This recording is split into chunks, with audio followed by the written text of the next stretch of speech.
Brianna, that's a nice question about LSAT prep. Someone told me to review questions you get right as well as questions you get wrong. Is that good advice? I think it's bad advice. I think it's a waste of time. If you had unlimited time, then sure, you can blind review your entire test, all of the ones you got right and all the ones you got wrong. Like do the test, then do the entire test again. Ain't nobody got time for that. I'm all about, let's find a process that let's find a way to improve the most we can in an hour a day, or maybe 2 hours a day.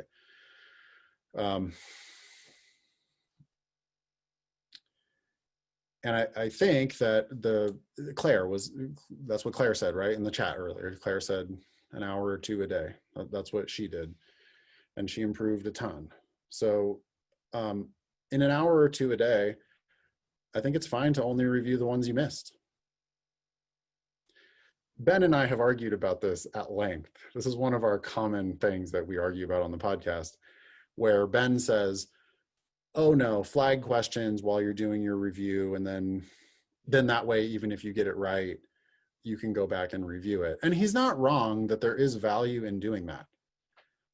But there's also value in reviewing your mistakes and then moving on to some new shit and then reviewing those mistakes.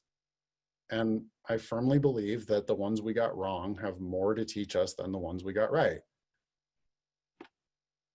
So I'm perfectly happy if you never flag a question ever.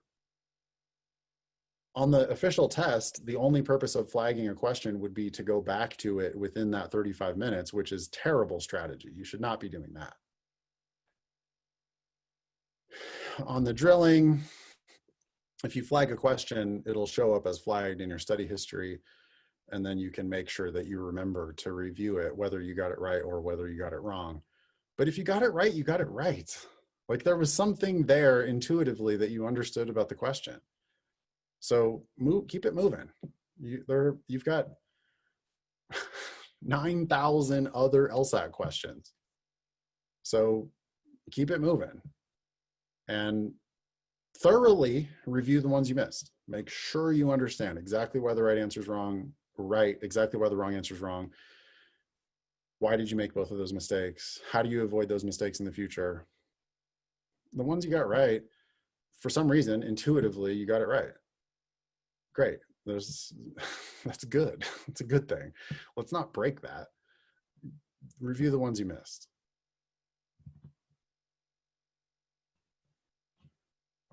What's the best way to figure out where we are wasting time if we're already only reviewing the questions we got wrong? I don't know. Maybe you're not wasting time.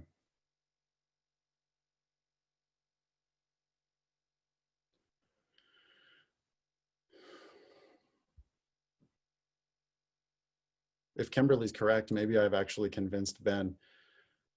I don't think so though, because very recently I heard Ben talking about the flags and how when you're doing your practice, you should flag the questions that you have a hard time with. We agree that you should not review all of the questions. Like you definitely should not review every single question. That is a waste of time.